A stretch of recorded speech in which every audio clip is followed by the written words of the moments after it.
the second cycle. In 2012... And then, let me just complete. So the recommendations are made in terms of fixed criteria by all other states.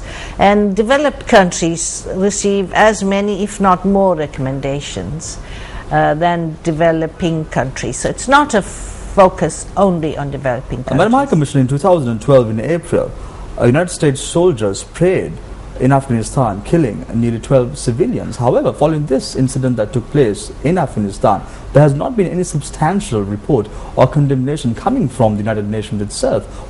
That is what I'm referring to at this point of time.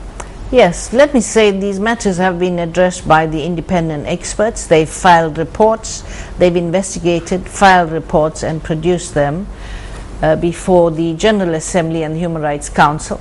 The government of the United States has held very many trials of soldiers who suspected of violating US laws and international laws. So there I see that institutions, judicial institutions have come in to address serious violations, such as some of the incidents that occurred in Bagram prison in Afghanistan. One of the allegations leveled at the United Nations is the fact that the UN is taking a very reactive approach and not a proactive one. We see this from the comments made by William Hague recently over Syria. He said that the UN is silent and more has to be done in Syria. What is the reason behind this, Madam High Commissioner? Do you think that the structure in which the UN operates has to change?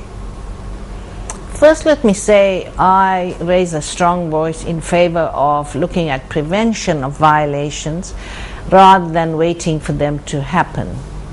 Really, that's the best way to protect people. Syria, that you just raised with me, is a good example. In my first statement before the Security Council, said, and this is what was happening at that point, that protesters were on the street asking for their legitimate human rights, their civil and political, economic and social rights. They're being fired upon, and I appealed to the Security Council to take action. So unfortunately, the situation has grown into full-blown conflict, even sectarian violence, and the Security Council has been unable to act collectively to save civilian lives in Syria.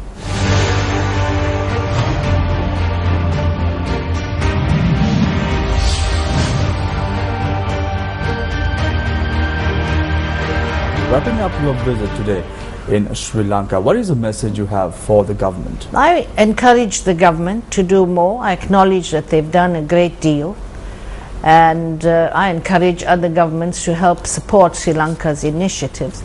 But I urge them to make genuine, serious attempts at addressing all human rights holistically, to ensure the protection of every Sri Lankan, to ensure that there isn't religious conflict, for instance. The responsibility of the government is to protect all, particularly in a country where there are many languages, many religions. I point to the tolerance that used to be in the norm in Sri Lanka many years back. Given your experience, how long will it take for Sri Lanka to achieve reconciliation? Well, I can't predict that. People have said to me that some of the LLRC recommendations can be moved and advanced fast. I'm just asking them to do much more and do them as soon as possible. What are you taking back home? What are you taking back to Geneva from this experience, Madam High Commissioner? Well, I've not been able to address all my human rights concern in this short visit. I will continue to do so. I take back with me a will on the part of the government to address the matter, although I am concerned that democracy is has been eroded somewhat from some of the good institutions that were here before. I think they should be restored. There should be less executive control. The ministries should have a greater say in some good programs that they are developing. So bottom line, this is an ongoing cooperation between my office and the government of Sri Lanka. Thank you very much, Madam High Commissioner, for joining us right here on News First. Thank you. Straight talking, Navi Pillay, the UN Human Rights Chief, addressed the media, wrapping up her visit prior to the News First exclusive interview. It is important everyone recognizes that although the fighting is over, the suffering is not. Wounds will not heal and reconciliation will not happen without respect for those who grieve. Physical reconstruction alone will not bring reconciliation, dignity, or lasting peace. Clearly, a more holistic approach is needed to provide truth, justice, and reparation for people's suffering during the war. There are a number of specific factors impeding normalization, which, if not quickly rectified, may sow the seeds of future discord.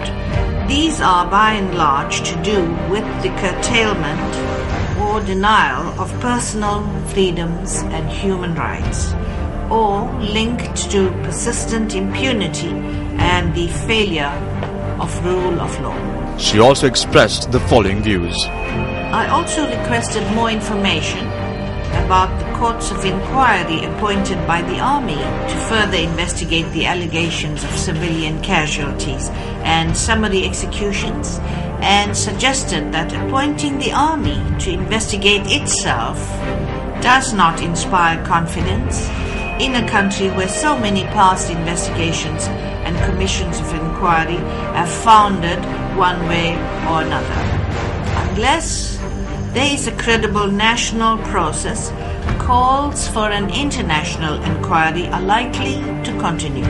Navi Pillay, during the media briefing, spoke about some disturbing aspects of her visit. I would now like to turn to a disturbing aspect of the visit, namely the harassment and intimidation of a number of human rights defenders, at least 2 priests, journalists, and many ordinary citizens who met with me or planned to meet with me. This type of surveillance and harassment appears to be getting worse in Sri Lanka, which is a country where critical voices are quite often attacked or even permanently silenced. Utterly unacceptable at any time, it is particularly extraordinary for such treatment to be meted out during a visit by a UN High Commissioner for Human Rights.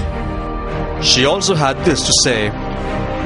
The war may have ended, but in the meantime, democracy has been undermined and the rule of law eroded. I'm deeply concerned that Sri Lanka, despite the opportunity provided by the end of the war to construct a new, vibrant, all-embracing state, is showing signs of heading in an increasingly authoritarian direction. Navi Pillay will make a statement at the United Nations Human Rights Council in September, followed by a written report in March 2014 on Sri Lanka at the UNHRC.